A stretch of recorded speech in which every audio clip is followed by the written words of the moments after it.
So you spoke about being an independent artist, touring, main source of revenue, or a big source of revenue, I should say. And then, my next question rolls right into independent artistry. So being an independent, not having the backing of a, an Interscope, like we said, or Universal.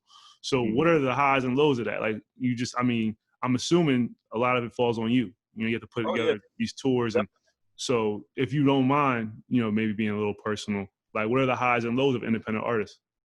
Oh, man, I'm a believer in pros and cons. There's pros and cons in everything. And the Mm-hmm. pros of being an independent artist are the freedom. You get the Mm-hmm. freedom of whatever you want to do. If I want to make an album tomorrow and the cover art be this picture right here, cool. Whatever, you know what I'm saying? Nobody's telling me nothing. You know what I mean? Whereas if you want a major, they're like, yo, we can't do this, we can't do that. Whatever. You get the freedom of a lifetime, musically, creatively, visually, whatever you want to do. The cons are the backing financially. Mm-hmm. Guys will be like, yo, I want to do a video and I want it to be like this and I want so-and-so want it, da-da-da. For a major label, that's a phone call. It's like, all right, make a call to get so-and-so director, so-and-so actor, whatever. And if you make a phone call to the higher-ups to get the check cut, you get the check cut, everything's cool. You know what I mean? You want to get on a certain late night show or you want to get on a certain tour or, dad, who could we get behind this tour? Yo, let's call a rep at McDonald's. Boom, boom. What? Okay. Like, it happens like that. Getting on the radio, yo, I need that record pushed. It's the new joint. We Atlantic or Def Jam or Sony. This is our attention right now. Focus on this record. I bet. And it goes down. Like those are, when you're on a major, those things are real, and you don't have that luxury as an independent artist. You got to go out there, shake hands, kiss babies, really make those relationships, you know what I mean? And really put that pedal to the floor of like trying to get this thing done, whether it's getting a joint on the radio or getting your song on a TV show or a movie. I've had tons of placements in video games, TV shows, movies, and all that.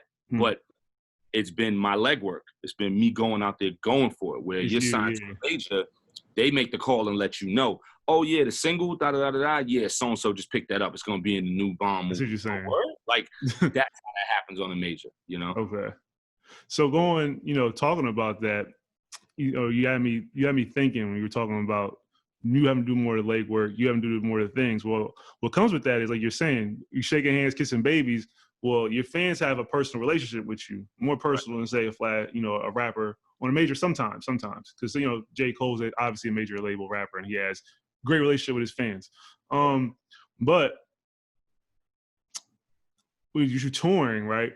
I know being I want to say underground artist, but just not being a major, like a Drake, right? Artist, a major label, yeah. Yeah, not being like a Drake or something, right?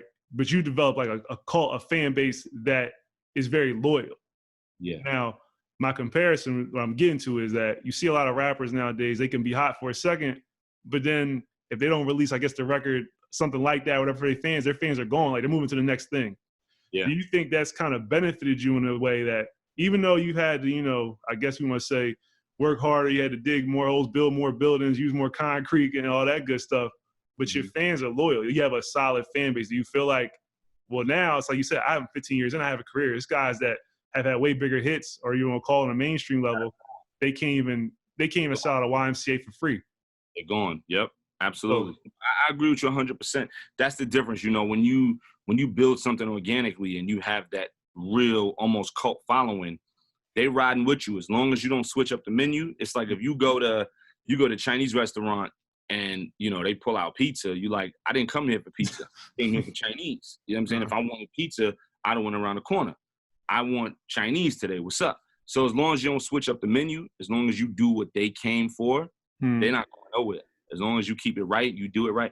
Man, I got the same fans on my Instagram and Twitter that I had on my MySpace 15 years ago. You know what I mean? Like the same fans. They've been riding. They've been riding since Cloud9 and the city's favorite, and they still here. They'll take a picture of their wall with all my joints on the wall from 05 till now. You know what I mean? Like there's a lot of guys who came in the game and maybe was nominated for a VMA and, one of this and a one of that and was on the Billboard Music Award. That's nowhere to be found now. You know what I mean?